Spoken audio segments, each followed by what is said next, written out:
Apa jadinya kalau orang yang kita percaya untuk menjaga orang tua ini justru menjadi mimpi buruk dalam keluarga kita? Ini adalah kisah seorang ART asal Indonesia yang bekerja di negeri tetangga kita dengan tujuan mencari nafkah untuk anak dan suaminya di kampung. Tapi siapa sangka lur, dalam waktu tak sampai 2 bulan ya, ia ini malah mengakhiri hidup sang majikan dengan cara yang begitu brutal. Halo sedulur, gua Mas Opet dan malam ini aku akan membawakan salah satu kasus kriminal paling menggemparkan yang pernah terjadi di daerah Singapura. Pastikan kamu tonton sampai akhir karena cerita ini bukan cuma soal pembunuhan aja lur, tapi ini juga tentang tekanan hidup, cinta gelap, dan keputusan fatal yang tak bisa diulangi kembali. So, bagaimana ceritanya? Tanpa berbasa-basi lagi, let's go. Nah sedulur ya, cerita ini dimulai dari sepasang lansia yang usianya kurang lebih itu 70 tahunan pada waktu itu, dimana pasangan itu bernama Bibi Wei Keng Wah dan Paman Li Tang Seng. Dua orang ini tinggal di lantai 9 sebuah flat dimana dia menyewa 2 kamar di kawasan Chai Chai, Singapura. Di situ pasangan itu memiliki 4 anak tuh, dimana sudah menikah dan hidup mandiri. Jadi ya mereka tinggal hanya berdua saja. Tapi ya lur ya, kalau kalian mikir usia 70 tahunan kan pasti nggak bisa ngapa-ngapain tuh. Nah di sini kalian salah besar. Soalnya pada saat itu Bibi Wei ini kondisinya masih cukup bugar dan sering banget jalan pagi di sekitar gedung itu. Tapi kalau suaminya nih berbeda lah dengan si Bibi Wei, karena suaminya yaitu si Paman Li ini punya banyak penyakit lah. Yang pertama tuh dari Parkinson, terus yang kedua diabetes, hipertensi, sampai gangguan jantung. Makanya dari situ lur, karena anak-anaknya ini tidak tega kan masa ditinggal sendirian, makanya mereka memutuskanlah untuk mencari asisten rumah tangga dari sebuah agensi penyalur. Pada tanggal 20 September 2005, seorang ART bernama Barokah mulai bekerja di rumah mereka, di mana Barokah ini berasal dari Indonesia dan mengaku sudah berpengalaman kerja dengan beberapa majikan di Singapura. Kerjanya di sini bisa dibilang cukup susah, tapi bisa dibilang juga mudah sih, karena harus merawat Paman Li yang membutuhkan pengawasan ekstra. Mengapa membutuhkan pengawasan ekstra? Karena Paman Li ini sewaktu-waktu ini sering banget tuh ke kamar mandi, mau pagi, siang, malam, pas mau tidur juga. Paman Li sering banget ke kamar mandi, makanya ini membuat Barokah ini untuk tidur di kamar yang sama dengan Paman Li. Tapi ini bukan untuk aneh-aneh, karena kan ya untuk membantu si Paman Li. Nah di situ awalnya ini semua berjalan normal lur, tapi setelah 1 bulan bekerja di sana ya, peristiwa yang tidak mengenakan ini terjadi. Yaitu tepatnya pada tanggal 19 Oktober 2005 sekitar pukul 3 pagi, di mana Paman Li ini terbangun karena ingin buang air kecil. Ya seperti biasalah lur, dia bangun terus minta bantuan ke Barokah. Tapi kebetulan banget nih di situ Barokahnya nggak ada.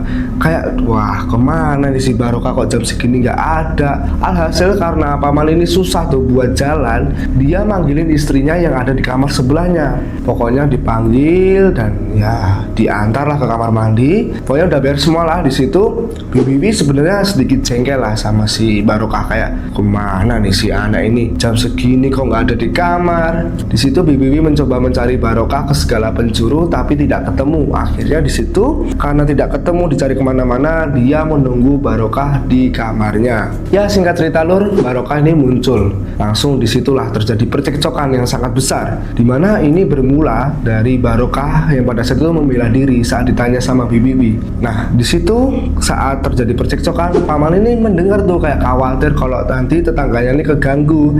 Makanya Paman ini menyuruh mereka berdua berhenti dan melanjutkannya kalau udah siangan. Ya masa subuh-subuh mau berantem kan? Nah di situ Bibi dan Barokah nurut perkataannya si Paman Li dan Paman Li kembali tidur. Tapi belum 1 jam berlalu lur, sekitar pukul 4 pagi Paman Li ini bangun lagi karena kebelet kencing. Nah di situ prosesnya nih hampir sama kayak tadi lah, Barokah nggak ada, terus manggil istrinya. Tapi di sini lur anehnya kan tadi bangun tuh istrinya. Nah di sini enggak, si Bibi ini tidak menjawab panggilannya si Paman Li. Alhasil ya Paman Li itu bangun dan mencoba untuk nyamperin kamar istrinya. Dan di situ lur ya, Paman Li ini kaget karena di depan kamar istrinya Paman Li melihat Barokah. Dan kagetnya lagi, masa tiba-tiba Barokah ini bilang kayak, "Paman ngapain di sini? Udah balik lagi ke kamar. Bibi itu sedang tidur." Aneh dong pasti di sini. Nah karena curiga ya, Paman ini langsung masuk ke kamarnya Bibi dan dia terkejut bukan main karena Paman Lee melihat istrinya tergeletak tak bergerak di lantai. Makanya karena takut kenapa-napa, Paman Lee ini mencoba lah untuk menyuruh Barokah untuk segera menelpon 99 ya pasti. Pokoknya telepon darurat lah 999. Tapi di situ apa ya, Barokah ini kayak macam nolak gitu loh. Katanya sih dia nggak tahu caranya gimana.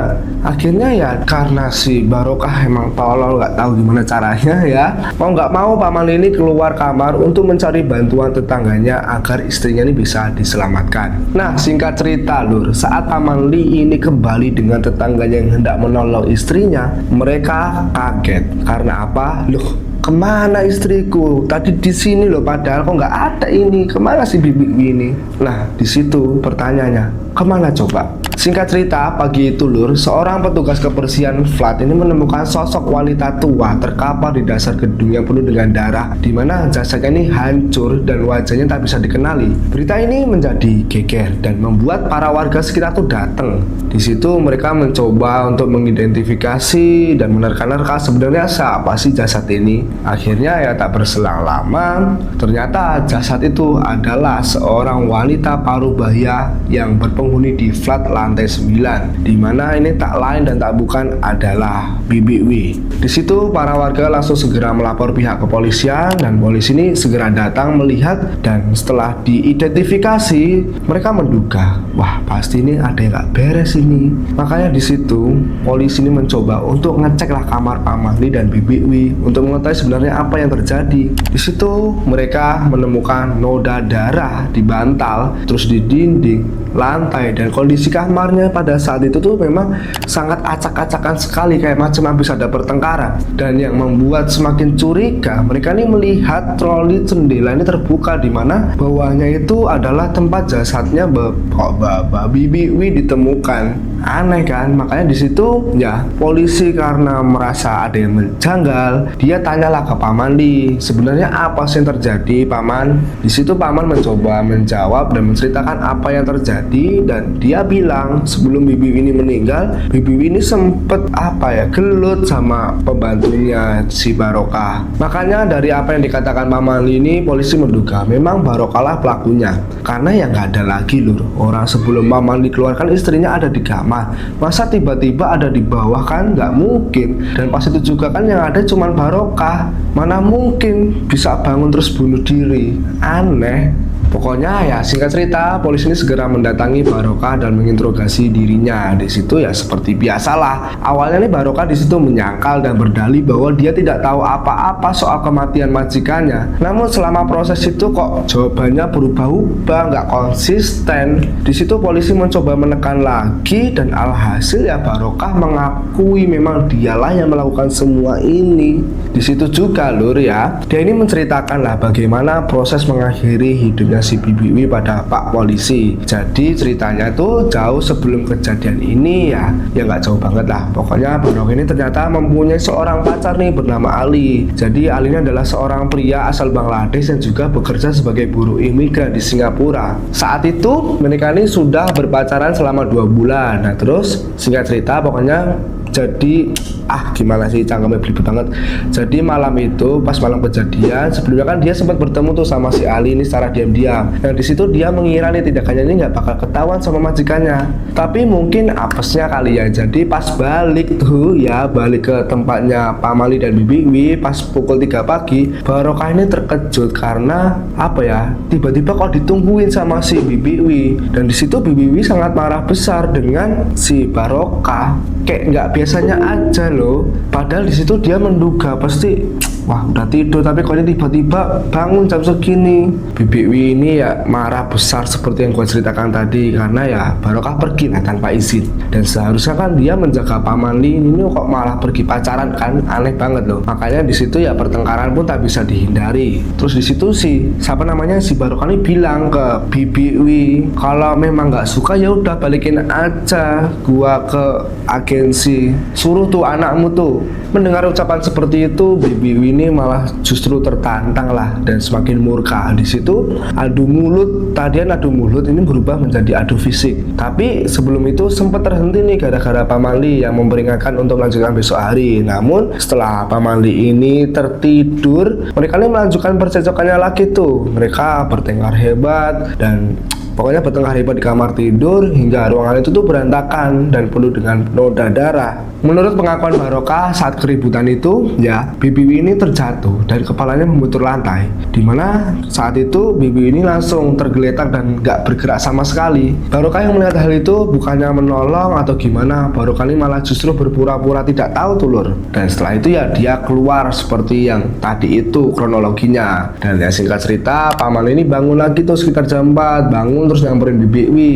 Dan saat itu pas Pamali ini bangun terus nyamperin Bibi Wi ini ketemu sama Barokah, dan di situ Barokah ini kayak ngacem ngelarang Pamali ini buat masuk. Dan di situ ya Pamali nggak menggubris lah, tetap masuk dan shock seperti yang gue ceritakan tadi karena melihat istrinya ini tergeletak. Pokoknya ya kalian tau lah intinya gimana kan ya. Jadi di situ Barokah nggak mau dimintain tolong, terus Pamali ini keluar cari bantuan.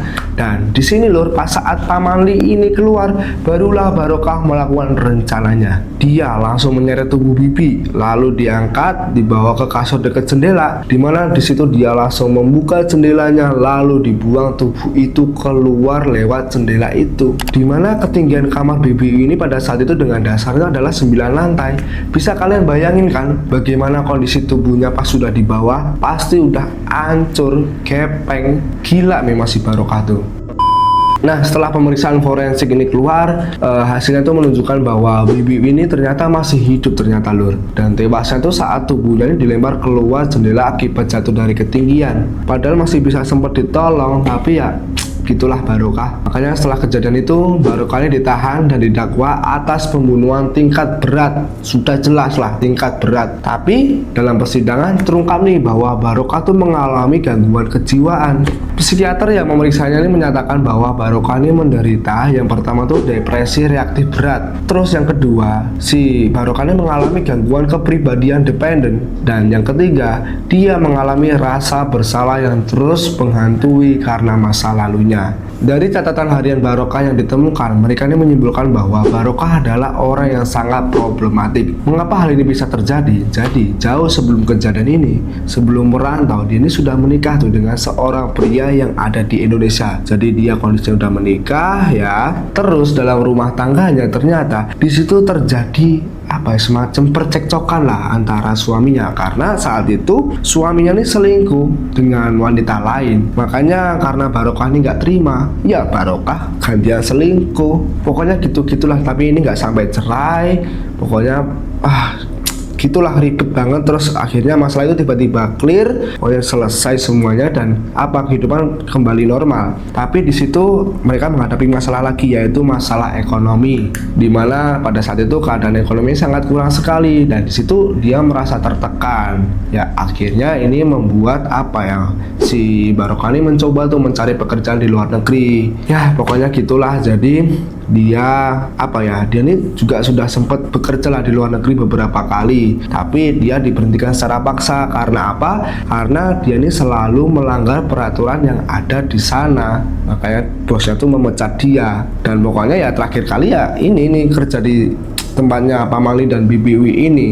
Nah terus lur, apa sih yang membuat Barokah ini sampai nekat untuk membunuh Bibi Wi? Jadi saat itu dia ini mengeluh tuh soal beban kerja yang sangat berat. Karena yang pertama dia ini harus menjaga lansia sakit dan jam tidurnya tuh merasa kurang. Selain itu juga pada saat itu ya emosinya ini sedang memuncak sebelum kejadian ini. Kan dia ketemu sama cowoknya tuh si Ali. Jadi dia ternyata sempat cekcok tuh sama si Ali karena mungkin ya entah masalah apa. Intinya si Barokah tuh mau minta putus, tapi Ali tidak memperbolehkan, tidak mau. Makanya di situ mungkin pikirannya sudah kacau atau gimana. Pokoknya penuh lah perasaannya. Dia balik lagi dengan perasaan itu. Mana pas balik lagi kan dia ketemu si Bibi Wi tadi yang udah marah-marah. Makanya emosinya ini sangat-sangat memuncak di situ. Makanya di situ karena kondisi mentalnya Barokah ini sangat menyedihkan kali ya. Pengadilan Singapura tidak menjatuhkan hukuman hukuman mati, dan sebagai gantinya dia ini divonis sebagai penjara seumur hidup. Namun di sini jika berkelakuan baik ya, Barokah ini bisa mengajukan bebas bersyarat setelah 20 tahun tahanan penjaranya, yakni sekitar tahun 2025, ya tahun inilah. Nah terus lur, ada plot twist lagi nih. Jadi saat pertama Barokah ini di penjara, tak ada yang tahu nih bahwa Barokah ini sedang hamil. Dan kalian tahu anak itu adalah anak hasil hubungan terlarang dengan si Ali. Bisa kalian bayangin. Dan untung saja loh, suaminya yang ada di Indonesia ini memaafkan perselingkuhannya dan menerima sang bayi itu. Pokoknya gitulah, problematik banget lah orang ini. Jadi ya udah diterima, bayi itu dibawa ke kampung halamannya, dan keluarga Barokah ini sedia menerima untuk mengasuh anak itu meskipun itu bukan anaknya suaminya. Ya, jadi kurang lebih seperti itu para sedulur, cerita mengenai kisah perbuatan brutal seorang wanita, yaitu si Barokah, terhadap sepasang lansia yang sudah sakit-sakitan. Menurut kalian gimana? Apakah hukuman ini cukup sebanding dengan yang dilakukan oleh Barokah? Tulis pendapat kalian di kolom komentar ya. Oke lur, terima kasih yang sudah menonton video ini. Dan buat kalian, gua ingetin, jangan lupa klik tombol subscribe-nya, jangan lupa di like, share, dan nyalakan tombol notifikasinya biar kalian tidak ketinggalan informasi-informasi menarik lainnya. Dan tentunya dengan tombol like dan subscribe-nya kalian, ini membantu gua banget guys, seriusan.